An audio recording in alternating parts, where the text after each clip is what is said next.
Hello అందరికీ, this is Thiru. Welcome to lucky cooking and vlogs. Friday night డిన్నర్లోకి అయితే జొన్న రొట్టె బయట నుంచి తెచ్చుకున్నాం. అందులోకి కర్రీ అయితే కాజు పన్నీర్ బటర్ మసాలా కర్రీ అయితే చేశాను. ముందైతే ఇంట్లో కాజు ఎక్కువగానే ఉన్నాయి.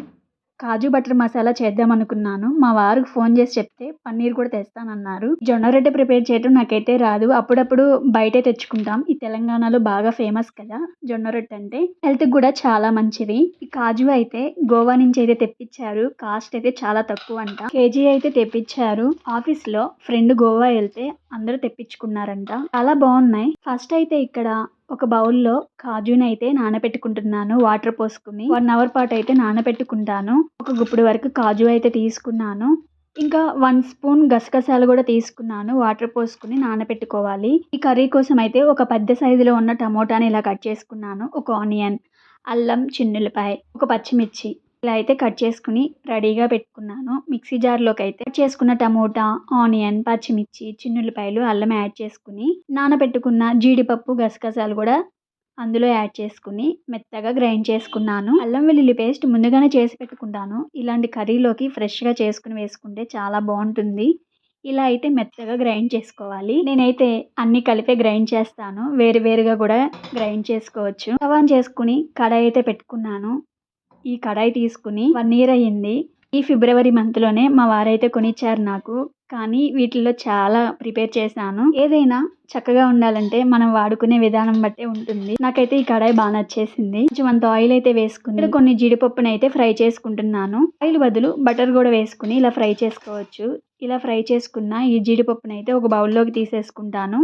అదే ఆయిల్లో అమూల్ బటర్ క్యూబ్ అయితే ఒకటి యాడ్ చేసుకున్నాను. ఆ క్యూబ్ అంతా కరిగించుకున్నాక ముందుగా గ్రైండ్ చేసుకున్న ఆ జీడిపప్పు, ఆనియన్ పేస్ట్ అయితే యాడ్ చేసుకోవాలి. చిటికెడు పసుపు కూడా యాడ్ చేసుకున్నాను. మొత్తం అంతా కలిసేలా తిప్పేసుకుని పచ్చివాసన పోయే వరకు ఉడికించుకుంటే గ్రేవీ థిక్గా అయ్యే వరకు ఉడికించుకోవాలి. నేనేమన్నా స్పెషల్ చేయాలంటే మార్నింగ్ టైంలో అస్సలు చేయను. నైట్ డిన్నర్లోకి కానీ లేకపోతే సాటర్డే ఆర్ సండే చేస్తాను. ఇక్కడ ఏం చేస్తున్నానంటే ఒక బౌల్లో కొంచెం పెరుగు తీసుకుని ఉండలేమి లేకుండా విస్కర్తో తిప్పుకుంటున్నాను. ఈ ఆనియన్ పేస్ట్ కూడా పచ్చివాసన పోయే వరకు ఉడికించుకుని మధ్య మధ్యలో తిప్పుకుంటూ ఉండాలి, అడుగంటుతుంది.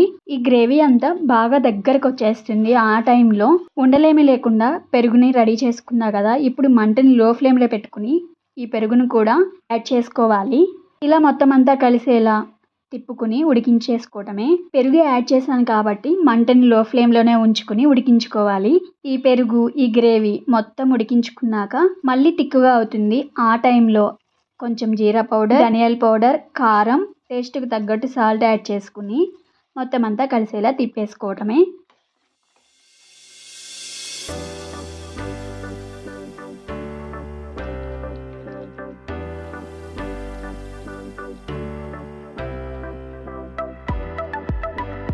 ఇలా నూనె, బటర్ పైకి తేలుతున్నప్పుడు ఒకసారి తిప్పుకుని గ్రైండ్ చేసుకున్న అదే జార్లో కొంచెం వాటర్ యాడ్ చేసుకుని ఈ గ్రేవీలోకి అయితే యాడ్ చేసుకున్నాను. నేనైతే ఇద్దరికే చేస్తున్నాను కాబట్టి తక్కువ క్వాంటిటీ చేస్తున్నాను. తక్కువ వాటర్ యాడ్ చేసుకున్నాను.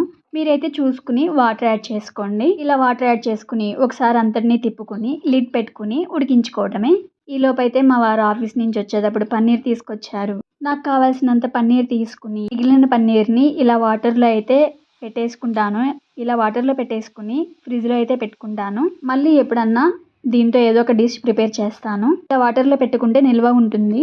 నాకు కావాల్సిన పన్నీర్ని అయితే కొంచెం బటర్ వేసుకుని ఇలా అయితే ఫ్రై చేసుకుంటున్నాను. ఈలోపు ఈ గ్రేవీ కూడా దగ్గరికి వచ్చేస్తుంది. అప్పుడు ఫ్రై చేసుకున్న జీడిపప్పు, పన్నీర్ని యాడ్ చేసుకుని కొంచెం అంత కసూరి మెతి కూడా క్రష్ చేసుకుని యాడ్ చేసుకుని మొత్తం అంతా కలిసేలా తిప్పేసుకోవడమే. ఇక్కడ నేను బటర్ క్యూబ్ ఒకటే యాడ్ చేసుకున్నాను. ఈ స్టేజ్లో మీరు కావాలంటే ఇంకోటి కూడా యాడ్ చేసుకోవచ్చు. మేమైతే తక్కువగానే తింటాం, ఇంకా యాడ్ చేయలేదు. ఇట్లో క్రీమ్ కూడా యాడ్ చేసుకోవచ్చు. నేను పెరుగు అయితే యాడ్ చేశాను కాబట్టి ఇంకేమీ యాడ్ చేసుకోలేదు. ఇక్కడ జొన్న రొట్టెలు కూడా తెచ్చారు. నైట్ డిన్నర్ అయితే 2 జొన్న రొట్టెలు, kaju paneer butter masala gravy curry with ఆనియన్స్తో మా డిన్నర్ ప్లేట్ అయితే ఇలా ఉంది.